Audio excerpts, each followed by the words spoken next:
mean, all through the year, whenever they played in public, when they play for each other, and then the concerts, could you talk about that? I grew up in a band setting, even, from 6th grade.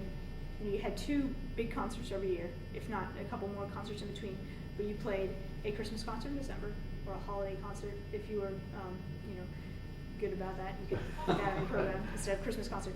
And then you played a spring concert, Christmas concert, spring concert. So when I got my first teaching job, Christmas concert, spring concert, in about November, I would have to teach the 6th graders, to play Jingle Bells and Up on the Housetop, and then we play that for the Christmas concert. And we pretty much drop everything else we were doing at the time. Everything in the Red Book, our standard of excellence, we'd have to lay that aside so we could learn how to play Jingle Bells really well. And then we would go through the spring, and about March or so, I would pass out some, Robert W. Smith piece that they could play, fairly easily, and we'd polish that for a few months, and then we would play that for the spring concert. And then the next year I got a little smarter about it, and I passed out the Christmas concert, Christmas music in October, because we needed a little more time than I'd given them the first year. And then, and then I started to hear about maybe some different ways that other people were handling their 6th grade concerts, and I started to really rethink this idea.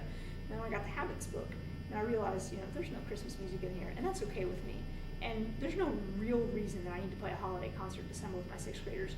I mean, that's not written down anywhere in stone. That's almost just a ridiculous idea. We're making such wonderful progress through October, November, December. Why would we stop what we're doing and go a completely different route? And I would have to, emphasize things that I haven't been emphasizing so far. So let me not do that. And in fact, as I prepare my 7th and 8th graders who still do play a holiday concert for their program, let me give the 6th graders another few weeks, and then we'll play a concert for our parents in January. So that's why I decided to do this year, is a winter concert for the 6th grade students, because I wanted the parents to be able to still see, what their students were doing. But then I thought, the parents are coming to the concerts because they really want to see what their students are doing every day and learning. So let me show them that. Let me not, pretend like we're, playing full band music every day and pretend like we're playing all this stuff that we're not. Let me show them exactly what we've done all year. So in January, our concert, I started out the concert with, before your students even got instruments, I spent a month on other stuff. Let me show you what we did. And I showed them our rhythm charts and our little cards, and we sizzled, and we conducted, and we sang, and we said note names. And then I was like, and then when your students did get instruments, we spent 3 weeks working on the mouthpieces. So let me show you all this cool stuff they can do with their mouthpieces. And then the brass players buzzed, some sirens and some lip slurs and things. And the parents didn't know that from anything else that was going on. They thought it was really interesting because it was true. It was exactly what was actually happening in the classroom. So after that, it was time to play some music.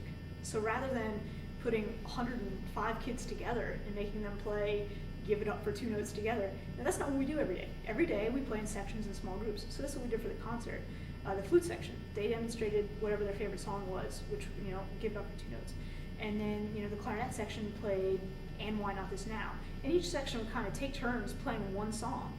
But that was actually pretty rewarding for the parents, rather than hearing the full band, all together mass sound. They got to hear what their kid's instrument sounds like. And, there's a lot of parents out there who don't know what a euphonium section sounds like when they play all together. But they got to hear my euphonium section play New Shoes, or whatever the piece was that they had played. And in between all that, each section played a song.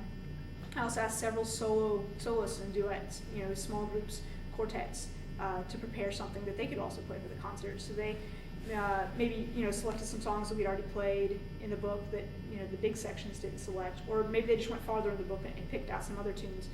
But they picked songs so that the structure of the concert was such that I would have, for instance, the trombone section play a song, and then maybe a clarinet soloist come up and play a song. Then the whole trumpet section they'd play something, and then maybe it was a flute duet, and then it was a saxophone section. So there was this constant movement and motion, and people looking around the auditorium in just kind of sections, and it was kind of kaleidoscopic. You got to have a bunch of different sounds and groups, and big and small. But that gave the parents an idea of exactly what happens in my classroom every day. And the preparation for the concert was almost zero. The kids didn't need to prepare what they do every single day all year. When I said, kids, we're going to do rhythm charts at the concert, we did rhythm charts at the concert. We didn't practice the order that we were going to do rhythm charts in. They just did rhythm charts. When I said, flutes, you guys agree upon, maybe pick out a song you can play. And they say, we want to play the song. I said, all right, we'll play that at the concert. we didn't practice it for weeks and weeks in advance, making sure that they could play it, because we've been playing it for, weeks and weeks already. So, that was really gratifying to me, to not have to prepare for a concert, to make the concert what we were already doing. And it worked really well. I got a lot of great feedback from parents. The students seemed to really like it. They didn't know at 6th grade that the concerts can kind of be stressful, but they were actually, they were pretty relaxed with the whole event, and performing in front of other people was not a big deal, because they, perform for me and their classmates all the time, and, I assume maybe their parents at home sometimes. So you would have, a couple saxophone players stand up with a couple trumpet players, and they would play a little, quartet or something, and none of those kids would have really any stage fright at all, because they play by themselves all the time. So that was, it was a really neat idea, and I really like doing a concert like that. So in the spring, later on that year, rather than passing out a piece of full band music, I decided to hold off. I told myself that 6th grade is about individual musicianship, so let me practice what I preach. 6th grade is about individual musicianship. I resisted the temptation to pass out something where all the students could play together. And I said, you know what, it worked in January. Let's have another little kaleidoscope concert where every section gets to play something, and lots of solos and duets. And this time, our musical will be a little harder. It will be a little more refined, but it'll still be just as interesting. And that's what happened on the concert. Soloists came up, and this time, instead of playing, things, maybe some simpler rhythms and just 2 or 3 note melodies, this time they were playing 6 and 7 note melodies, and it was, more complex music. Some stuff that maybe even my 7th and 8th graders couldn't play, and they were playing it as solos and duets on the concert, as well as the big section songs. And by that time, we'd switched some kids to French horn and tuba, and it was all just really interesting. The parents loved it, the kids loved it, and there really wasn't much talk of, well, why aren't they playing as a band? They're in band class. They should be in band. We should hear drums and flutes, and everybody should be playing, Stars and Stripes or something all together. But there really wasn't much talk of that. Everybody was pretty satisfied after seeing what the kids were learning and hearing them progress and getting that put together. They realized that was okay. They really didn't need anything else.